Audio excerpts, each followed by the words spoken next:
आज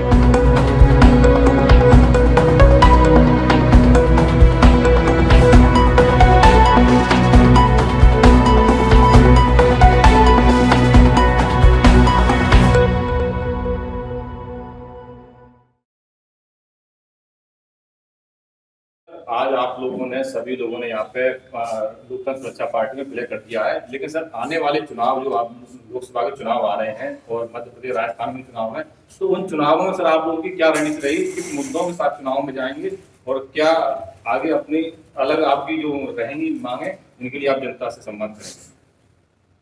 हमारी पार्टी का मूल उद्देश्य है समानता।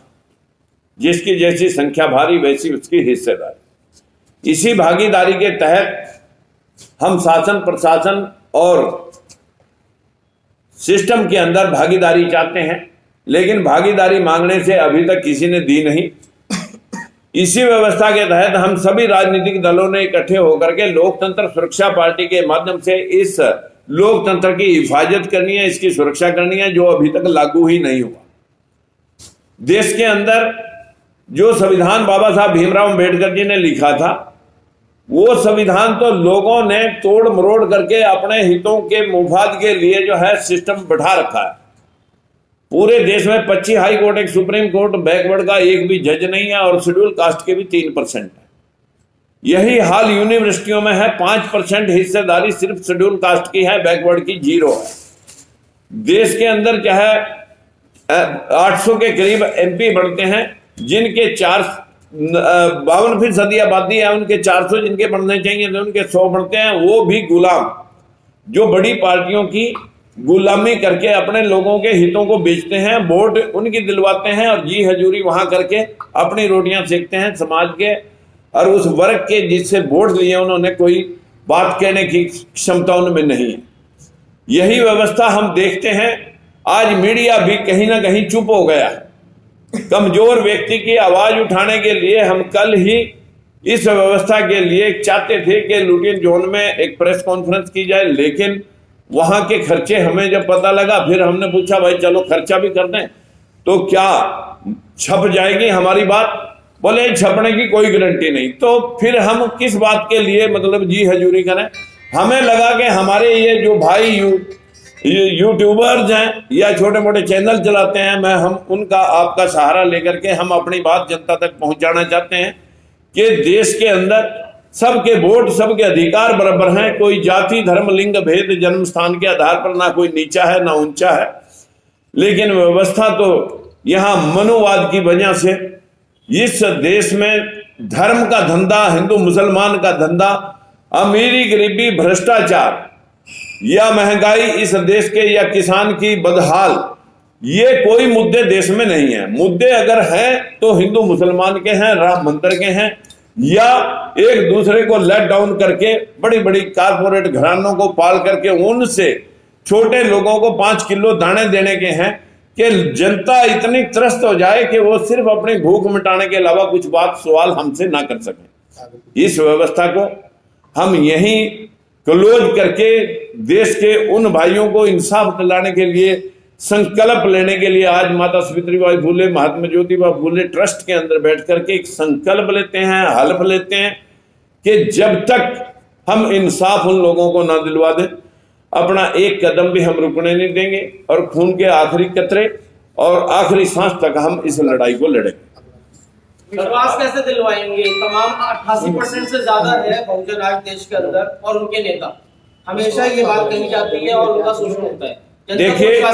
देखिए इंसाफ तो मिलेगा वोट डालने से। हम लोगों को वोट डालने के लिए जो लोगों को धार्मिक गुलाम बना रखा है, जिस देश के अंदर आज 21वीं सदी में भी कि यहाँ सूर्य को निगल सकता है, निगला जा सकता है, इस देश में आदमी गर्दन पर हाथी गर्दन चढ़ सकती है।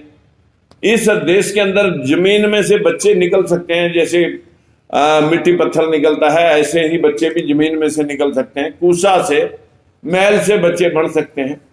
मछली के पेट से इंसान पैदा हो सकते हैं। इस देश के अंदर 10-10 सिरों वाला रावण हर साल जलाया जाता है। 21वीं सदी में जो समाज आज भी इन बातों को मान रहे हैं, उन लोगों को ये लोग 4 करोड़ मंदिर इस देश में, 15 लाख करोड़ रुपए रोजाना मंदिरों में चढ़ जाता है। बच्चे को कॉपी पेंसिल देने में हफ्ता लग जाता है, लेकिन 150 रुपए मंदिर में पटकते हुए देर नहीं लगाते हमारे गरीब लोग। क्योंकि ये आस्था पे सवाल मत करो। आस्था ही अंधविश्वास का दूसरा नाम है, और इस आस्था के माध्यम से इस देश को लूट लिया गया, स्वर्ग नरक के भय से लूट लिया गया।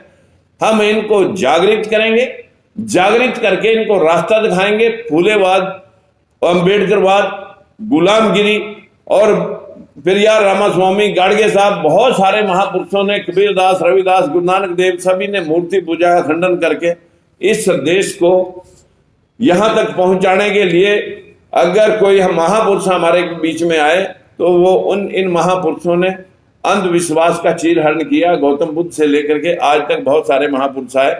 अब जिस दिन से ये मोबाइल आया, उस दिन से हमारी ये बात पूरे वर्ल्ड में आज आपके माध्यम से पहुंच जाएगी और बहुत सारे लोगों में अवेयरनेस आ रही है। सर, आने वाले चुनाव में आप किसी से अलायंस करेंगे क्या? किसी से आपके अलायंस की बात चल रही है? कैसे आप चुनाव लड़ेंगे? देखिए, आपको मालूम होना चाहिए कि जब हमारी शक्ति, जैसे आज हम 5 इकट्ठे हुए हैं, अभी भविष्य में 2-4 आदमी और हमारे साथ संपर्क में हैं, वो भी इकट्ठे होंगे। और जब हम 10-20 लोग इकट्ठे होकर के जिस भी, हम इतनी बात बता देंगे कि जो बड़ी पार्टियां अभी तक हमारा शोषण करती रही हैं, इन लोगों के बिना वो सत्ता के छोर तक नहीं जा सकेंगी।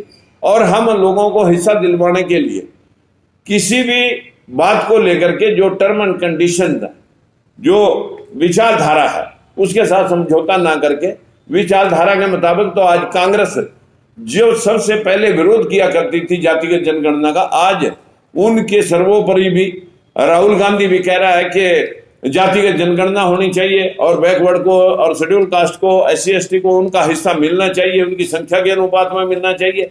आज से पहले कभी ये बात कही नहीं, लेकिन उन्हें भी मालूम हो गया है कि हमने ये आवाज उठाई है, तो अब इसके बिना हमारी जड़ें जम नहीं सकती। जब सबके हिस्से सबको मिलेंगे तो देश अपने आप आगे बढ़ चलेगा। और समझौते तभी होंगे जब विचारधारा के साथ कोई पार्टी तालमेल रखेगी। सब्सक्राइब करें हमारे YouTube चैनल को और बने रहें हमारे साथ।